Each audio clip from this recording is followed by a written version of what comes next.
the grid. Yeah, cadets rolling round now. They're halfway round, and it'll be Alexander Mallard on pole, who's had a superb day so far with a couple of wins to his name. Hopefully, I think he'll be looking to add another one. So Mallard with 2 wins and a second. He starts on pole from Buckton with 1 win and 2 seconds alongside him on the front row. Pole sitter from qualifying David Max third alongside Jared Fox Whiteley in fourth. Catherine Potter and Bella Franklin, Norgirl third row 5 and 6. Ollie Paul and Maximus Shields 7th and 8th. Harry Berryman, who had a spin and dropped down the field in the third heat, he starts 9th alongside Gracie Mitchell in 10th. Then in 11th we've got Reese Peniston alongside Jacob Giblett-Lee. Frankie Smedley and Oliver Meek 13th, 14th in front of William Robinson, Lizzie Mentier and Finlay Fishburne. Oh, that's your grid, and they're currently lining up, ready to get going. And you'll see at the front the number 66, Oliver Buckton there, just looking back to see how much longer he'll be waiting to get this one underway, eager to get started. Mallard, though, to the left of picture in the all-red bodywork. He is hoping for a good start here to hold on. Right, here we go for the last time in the cadets. We are going to go racing. It's time for the final. Mallard is the number 99 on pole position, and alongside him Buckton in the 66, and off we go. Mallard jumping in the seat there, is coming across to try and cover off Buckton. Buckton has to tuck into second place, so a good start from Mallard as they sweep their way through the right-hander. Nice and clean start at the front. Let's hope the situation is the same at the back. It's David Mack in third place. Jared Fox Whiteley is in fourth place as they come to the first of the 2 infield hairpins. Looks like Fox Whiteley's under pressure from, I think it's Catherine Potter, as they go down towards the far end of the circuit. Mallard just going slightly defensive there, David, to cover off a chance of even a look up the inside from Buckton. Doesn't want to give that first place up early and then have to battle back through. So defensive first lap by Mallard, but he's going to be your leader as they come round to end this first lap. And the top 3 look to have broken away in a little bit already. So you've got Mallard, Buckton and Meek. They're your and Max, sorry, they're your top 3. Fox Whiteley under a lot of pressure from Potter for 4th and 5th. Berryman already making a move on pole. He's up to 6th from 7th. With Bella Franklin, Maximus Shields, Reese Peniston moving into the top 10 at the expense of Gracie Mitchell. Jacob Giblett-Lee, William Robinson makes up 3 places on the opening lap to push down Frankie Smedley, Lizzie Mentier and Oliver Meek for 16th, with Finlay Fishburne 17th.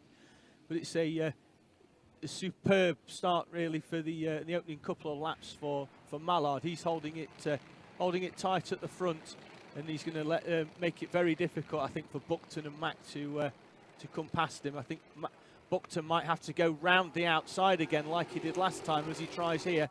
Inside on the way, but it's the outside when you come to the bus stop chicane section there, and it is Mallard who holds firm.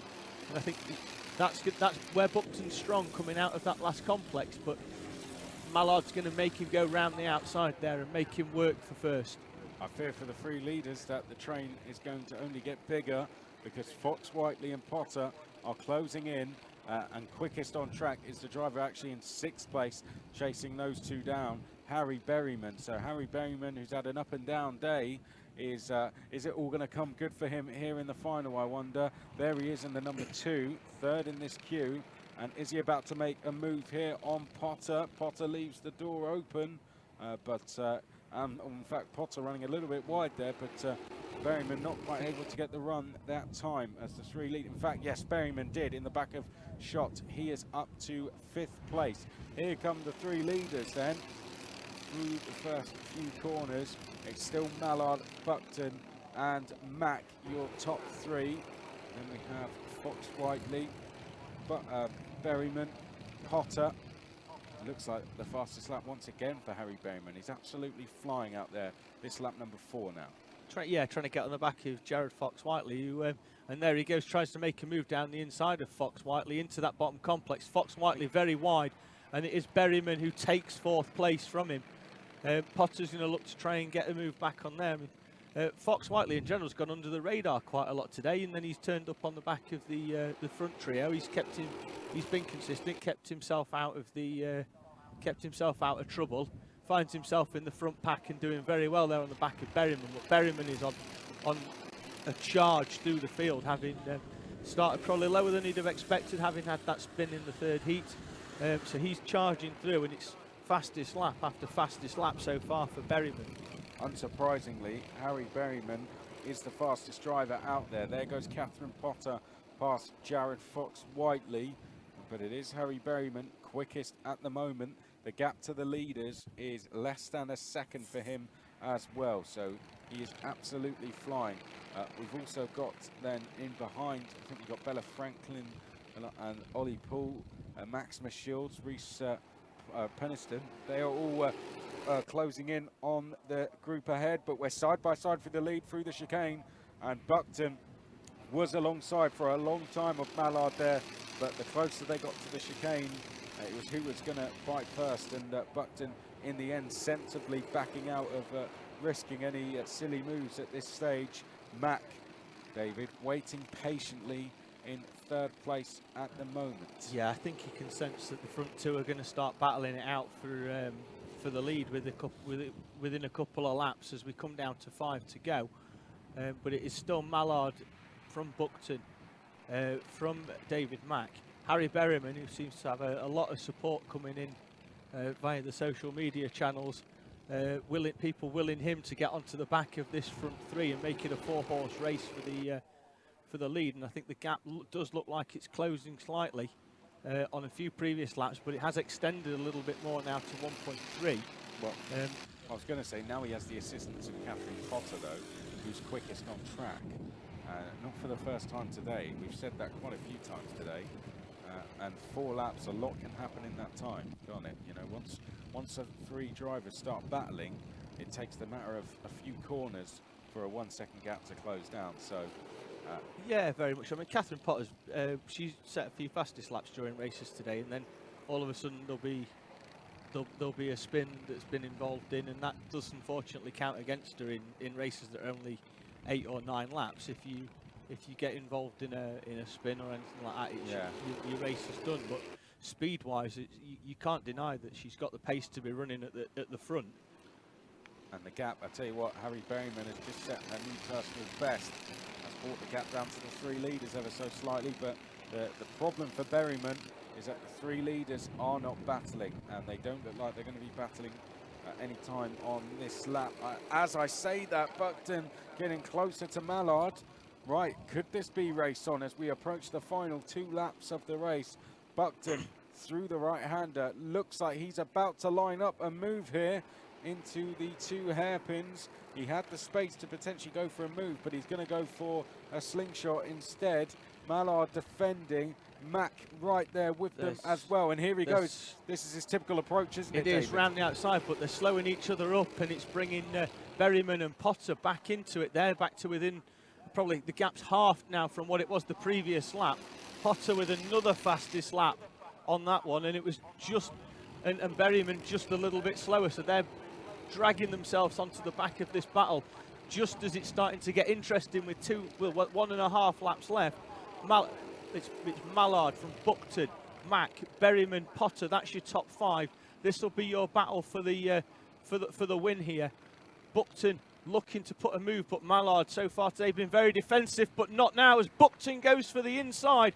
1 lap left, Buckton down the inside, holds it tight, doesn't let Mallard come back on him. It's going to be Mallard's turn to go round the outside this time. He's going to cut him tightly over the bumpy bit for Buckton. They'll go side by side into the chicane, and Mallard holds it. Well, Mallard leading the way going on to the final lap, but only just. He momentarily lost that lead, but was that move to get back into the lead enough for him to take the race win here? Buckton will hope that's not the case. We're catching a back marker. This could really hinder Mallard. In fact, it might do the same for Buckton. Buckton now trying to close in. I think that could be race over potentially. Mallard just needs to keep it on the black stuff now, and he should be okay. But what about behind? I think Berryman trying to go for a move for 3rd place on Mack. those two battling away just out of shot, but out front it is going to be the number 99, Alexander's Mallard, down the start finish straight, takes the race victory in the cadets. Second place is going to go to Ollie Buckton, and third place to David Mack. Fantastic clean racing from the cadets there. What a fantastic show they've put on. Arm in the air from Mallard. Here. He's very happy with that. Thumbs up all round from all the drivers. They know how hard they've worked. Mallard really did have to work for that one under pressure through pretty much the whole race from Buckton. I think Buckton took his time with it, held firm. I think Mallard knew that there was a challenge coming, and when it did come, he did just enough. Held firm round the outside, which kept himself on the back on the inside. Well, round the outside for the into the chicane at the end of the start of the final lap. It was really tight there, but he held firm, which he's proved in the past that he will hold his position if he's put somewhere, Mallard, and I think he's taken a deserved win today in the final for the cadets. Yeah, fantastic stuff. There is the order. It's Mallard, Buckton, Mack, Berryman. A lot of support coming in, including from Auntie Kay as well. It's Harry's mum also sending in some messages. All of them very proud of Harry Berryman today, and so they should be. Up 5 places in the final there. Then we had Potter rounding out the top 5, Fox Whiteley, Paul, Franklin, Mitchell, Shields rounding up the top 10, and it was Peniston behind that. Giblett Lee 12th, Smedley was 13th, Robinson 14th. Then we had Mentier, Meek and Fishburne. Ollie Poole winning the 160 class, so congratulations to Ollie Poole for taking the win in that class and finishing 7th overall as well. Well done. I think we've got also support coming in for the drivers as they come in there. Lots of encouragement, which is great to see, and cadets have arguably been one of the best classes to watch today. It's been fantastic stuff. We say that, but we haven't yet seen the rest of the classes in their final. No, but I mean, superb racing. Drivers that are aged between 8 and 11 years old, driving with such maturity in that final. There was a lot going on, a lot of moves being made inside, outside. I think when you watch them and you see them and you know they've got the helmet on, you do forget that some of these drivers are 8 years old, and you know they're going wheel to wheel with other drivers, and it's superb to watch. At fast speed. So, well, it looks like they're going